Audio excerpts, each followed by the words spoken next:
जिसमें एक तस्वीर में किशोर दा और मोहम्मद रफ़ी साहब अपने जिगरी दोस्त मुकेश जी का आखिरी दीदार करते हुए नजर आते हैं। इस तस्वीर में हमें किशोर दा का चेहरा कितना उदास दिख रहा है।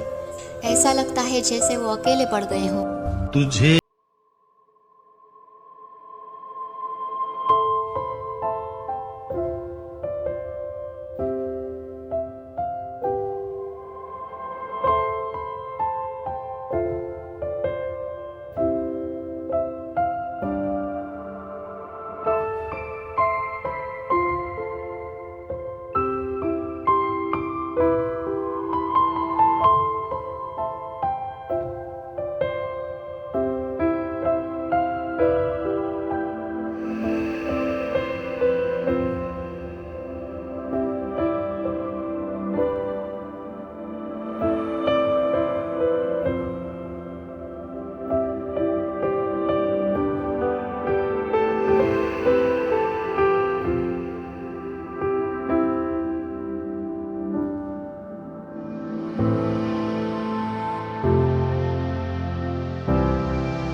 आज मैं बात करूंगी हर दिल अजीज गायक मोहम्मद रफ़ी के बारे में।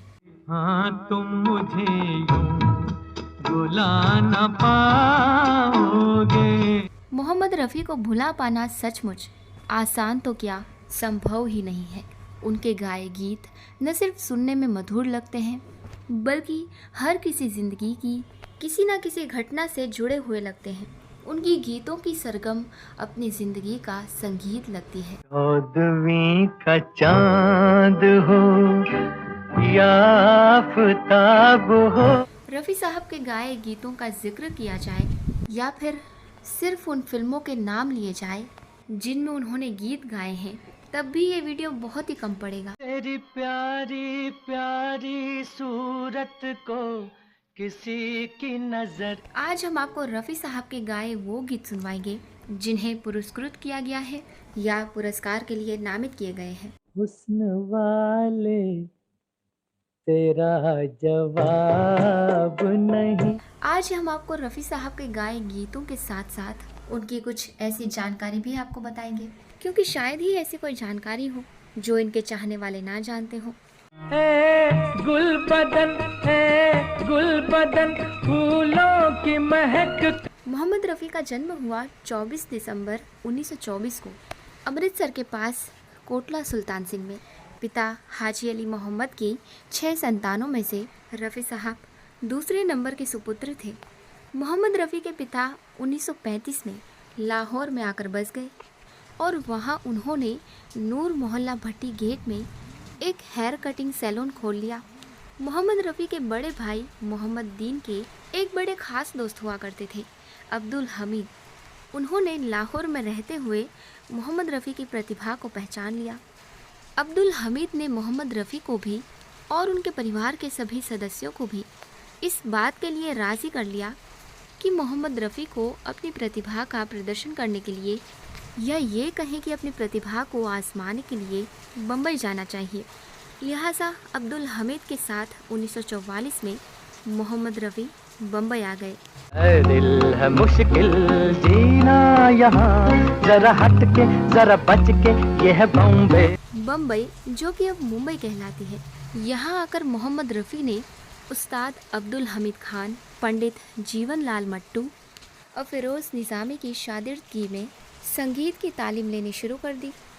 मधुबन में राधिका नाचे रे। उस समय मोहम्मद रफ़ी की उम्र सिर्फ 13 साल थी, जबकि उन्होंने अपना पहला पब्लिक परफॉर्मेंस दिया था लाहौर में, और वो भी के.एल. सहगल की मौजूदगी में।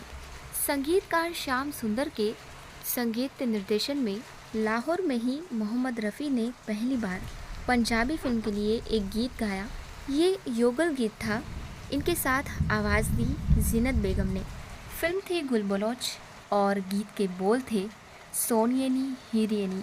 अब इसी साल यानी 1944 में ही मोहम्मद रफ़ी को ऑल इंडिया रेडियो लाहौर से भी गाना गाने का मौका मिल गया।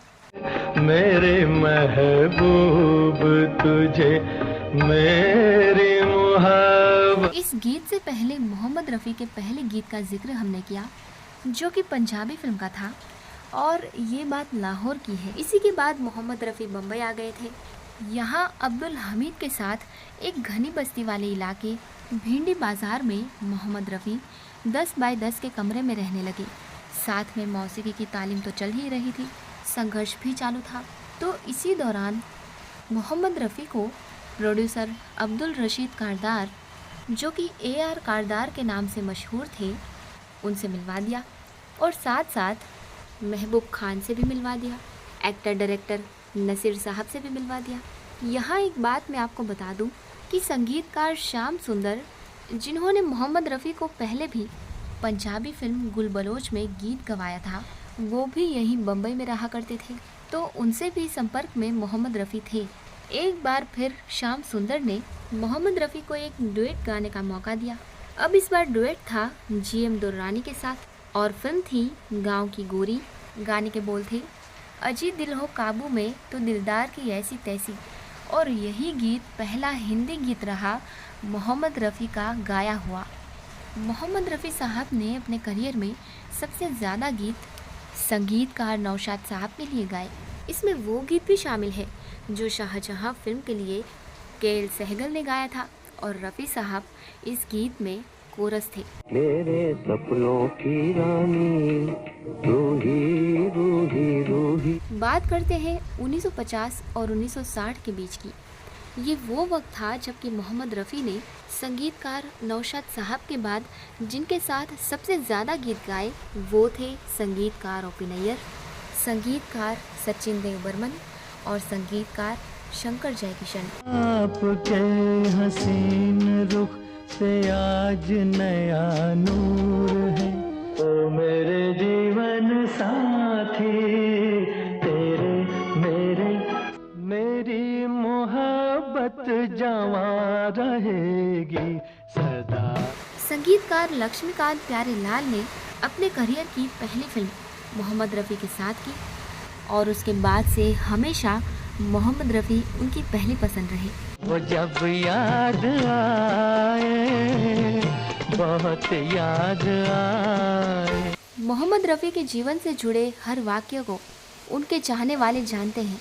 मोहम्मद रफ़ी साहब का गाया हुआ हर एक गीत लोकप्रियता का स्वाद चख चुका है।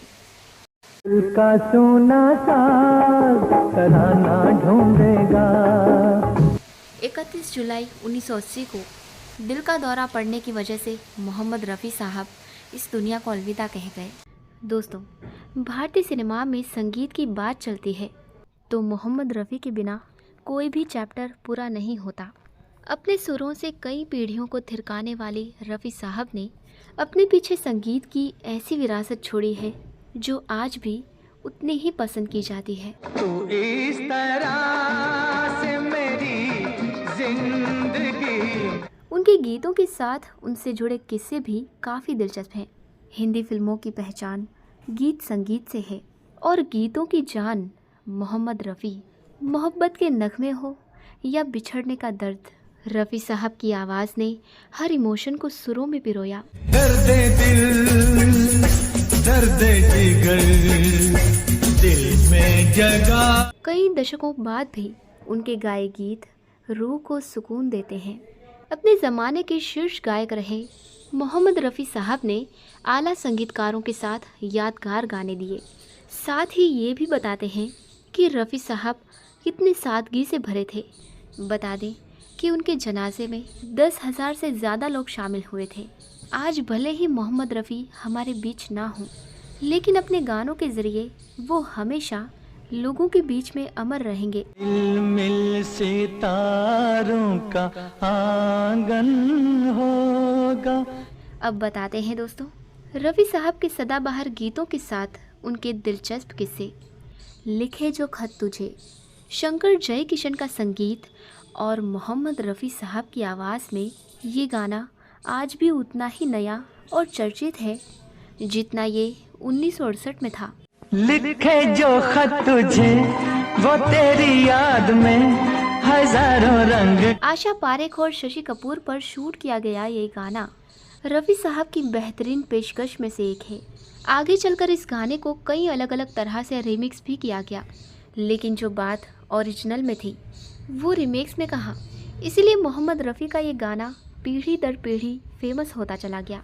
एक बार मोहम्मद रफ़ी और किशोर कुमार बिना एक दूसरे को जाने ही एक दूसरे को चैलेंज कर चुके थे। हुआ यूँ था कि 1969 की फिल्म प्यार का मौसम का एक बेहतरीन गाना जो आज भी काफ़ी चर्चित है, तुम बिना जाऊँ कहाँ। इस गाने को 2 आला अलग कलाकारों पर फिल्माया गया था, जहां शशि कपूर की आवाज़ बने मोहम्मद रफ़ी, वहीं भारत भूषण को किशोर कुमार ने आवाज़ दी थी। हालांकि मोहम्मद रफ़ी द्वारा गाया गया वर्जन किशोर कुमार से तुम बिन जाऊँ कहाँ से ज़्यादा लोकप्रिय हुआ था। तुम बिन जाऊं कहाँ, तुम बिन बाबुल की दुआएं लेती जा, विदाई का ये गीत दोस्तों आज भी शादियों में या शादी के वीडियो में एक बार ज़रूर सुनने को मिल जाता है। मोहम्मद रफ़ी ने कई भावुक करने वाले गाने गाए थे, लेकिन ये गाना एक ऐसा गाना था जिसे गाते वक्त वो खुद भावुक हो गए थे।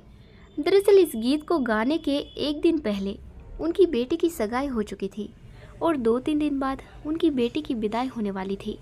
इसी बात को सोचकर मोहम्मद रफ़ी भावुक होकर इस गाने को गाते गाते रो पड़े थे। बाबुल की दुआएं लेती जा।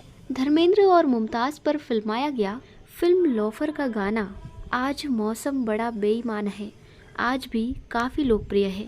लक्ष्मीकांत प्यारेलाल का संगीत और रफ़ी साहब की आवाज़ इस गाने को खास बनाती है। आज मौसम बड़ा बेईमान है। मोहम्मद रफ़ी ने सबसे ज़्यादा 300 गाने लक्ष्मीकांत प्यारेलाल के लिए गाए थे।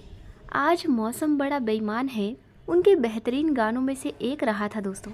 इनकी लोकप्रियता का अंदाज़ा इस बात से लगाया जा सकता है कि साल 2001 में रिलीज़ हुई फिल्म मानसून वेडिंग में मेकर्स ने इस गाने को ओरिजिनल तौर पर ही रखा था। मुगले आज़म फिल्म को भला कौन भूल सकता है। सलीम और अनारकली की प्रेम कहानी की लोकप्रियता को देखते हुए ही आगे चलकर इस फिल्म को कलर रूप दिया गया। जितनी लोकप्रिय ये फिल्म थी उतने ही पॉपुलर इसके गाने थे। वही मोहम्मद रफ़ी का गाया हुआ गाना ए मोहब्बत जिंदाबाद आज भी प्यार की ताकत को समझाता है। उस वक्त इस गाने में 100 कोरस गायकों ने हिस्सा लिया था। है मोहब्बत जिंदाबाद, है मोहब्बत जिंदाबाद। दोस्तों, मोहम्मद रफ़ी ने अपने निधन से पहले एक गाना रिकॉर्ड किया था जिसके बोल थे, शाम फिर क्यों उदास है दोस्त। किसी को भी नहीं पता था कि ये उनकी ज़िंदगी का आखिरी गाना होगा।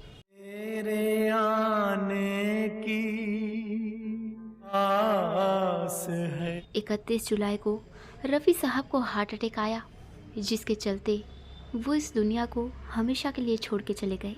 जिस दिन उनकी डेथ हुई उस दिन मुंबई में ज़ोरों की बारिश हो रही थी, लेकिन फिर भी उनके जनाजे में लाखों लोग शामिल हुए। उस दिन अभिनेता मनोज कुमार ने कहा था, सुरों की माँ सरस्वती भी अपने आंसू बहा रही है आज। रफ़ी साहब चले गए दोस्तों, लेकिन जाते जाते संगीत प्रेमियों के लिए अपने वो गीत छोड़ गए जिन्हें कभी भुलाया नहीं जा सकेगा। वही जिंदगी, वही मरहले, वही कारवा, वही रास्ते। वही जिंदगी, वही मरहले, वही कारवा, वही रास्ते, मगर अपने अपने मुकाम पर, कभी तुम नहीं, कभी हम नहीं।